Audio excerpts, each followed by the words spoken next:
James, you want to kick us off? David, bit of reflection on Wednesday night. Now you've had a couple of days for it to pass. Was that one of the best performances your side's put in this season?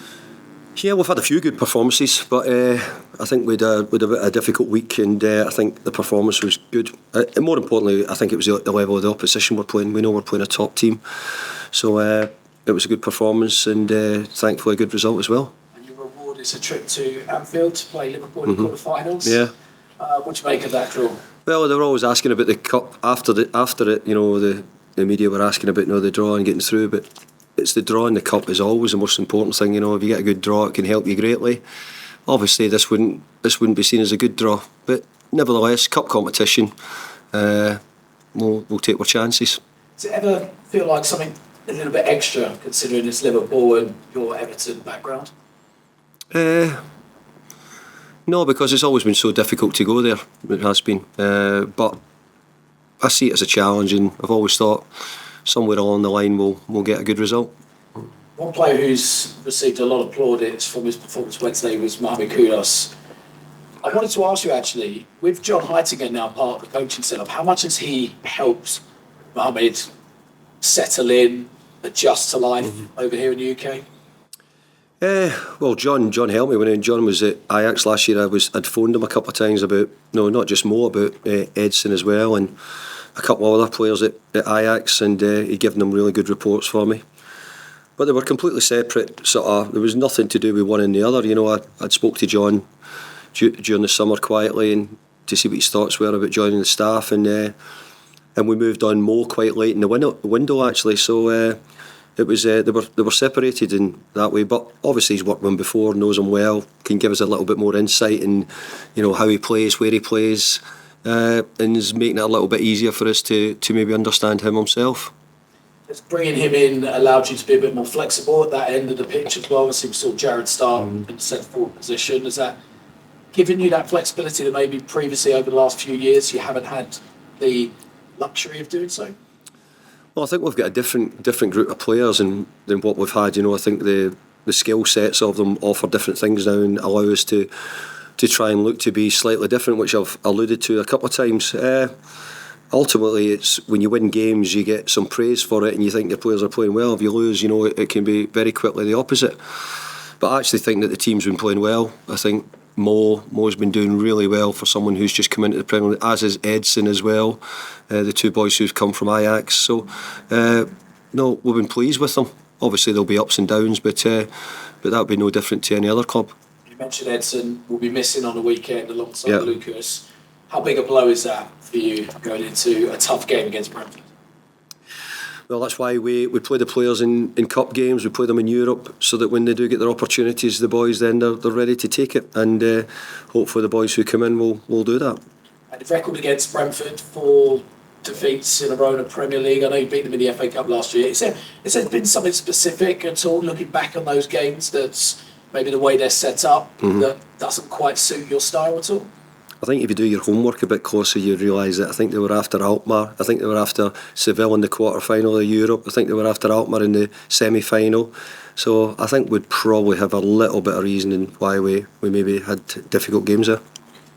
I wanted to ask you about, before I pass over, about the Manchester United situation this week. It's been in the news a lot of pressure now mounting on Erik. Now, somebody who's been in his position before at the club. Have you got sympathy for any manager stepping in at Old Trafford, the club that big, the scrutiny that seems to be surrounding the manager's position always, ever since certainly Sir Alex left? Well, there's nobody stepping in because Ten Hag's there, and as long as he continues to get good support from the board, which it sounds like today he's had, then it's only speculation by other people. So obviously, if you're at Manchester United, you have to win games. It's a big part of the job, and it wouldn't need me to tell him to that because I know exactly. But sounds as if he's getting great support today from the board, and if you get that, it'll give you every chance of improving your results. Gives you a little bit more time. So let's see what happens. And finally, Wayne Rooney was speaking. He said that his opinion was that maybe the players need to take more responsibility. Are we in an era of football where the first kind of criticism is always directed at the managers before maybe looking at the players? No, I think it's always been directed at the managers over time, and I think that's why most of the time you talk about the managers losing their jobs. You don't talk about players losing their jobs. So that happens, part of the job. Ultimately, again, if you manage Manchester United, it's a pressure job. You're expected to win, and you're expected to win with a really good style. So I think Ten Hag's done a lot of really, really good things at Erik Ten Hag, I should say, has done a lot of really good things. And, I've got to concentrate in West Ham. So, Okay, Charlie. Hi David. Can you start off with some team news? Will Kurt make the trip to Brentford? Not sure yet. Done a little bit of training, so we'll need to assess him and see how he goes. He trained a little bit on Wednesday, trained a bit on Thursday as well, so let's hope that he's in with a chance. I wanted to ask you about your central defensive pairing against Arsenal, because there was a great moment before Mohammad Kudus' goal where Dinas covers Naif, tells him to go forward doing, and then obviously from there the goal is set up. What did you make of the communication skills between the pair, the way they generally played together, and just generally Dinas' characteristics coming into this? Mm-hmm. Well, I think he's a big personality, Dinos, as well. I think he's a huge man and powerful. So he's making his way back in the Premier League again, and I've got to say the games he's played, I think he's done a good job for us. I thought he played really well in the game against his old team Arsenal. Maybe gave him even more sort of motivation to play well. But good character, good boy. We hope we can continue to improve as he goes along.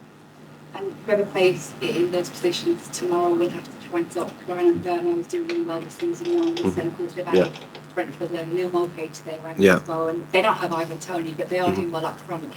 How do you try and stop an attacking force like that, particularly with the pace that they have on the counter? Well, they've done remarkably well. They really have. Brentford over the years, they continue to do so. The players you named are really talented footballers, and sometimes go under the radar a little bit possibly. But I think for the people who watch them and have to come up against them closely, realise how good they are. And one final one for me. Tomorrow, if he plays, Vladimir Sofal will make his 100th really appearance. I think he's topped the assists chart so far this season at West Ham 4. How do you sum up his time at so far? Well, I think for the value of money we paid, I think we paid $3 million for him at the time when we bought him. I think it's been a great bit of business. Sometimes at a football club you always buy a couple and you hope that they get better and you get good worth. I think he's certainly shown us that. To get 100 appearances in the Premier League when you've come over from Czech Republic, you'd have to praise him, and I wouldn't say he's been ever consistent, but he's been very good. He had ups and downs a little bit last year at different times, but he started the season really well again for us this year. Lauren, see. Hi there. Tomorrow, you haven't played on a Saturday since September. I was wondering if that made a difference at all to not play on a Sunday for a change. Yeah, I think it does, just for the partly culturally in this country, where history would have been. It's all changing as we all understand.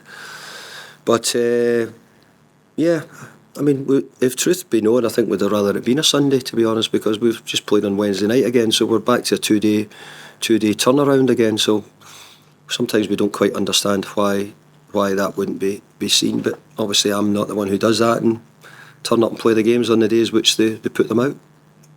Brentford tomorrow, they've made their mark, I guess, since their Premier League promotion. And what are your thoughts on the team and Thomas Frank?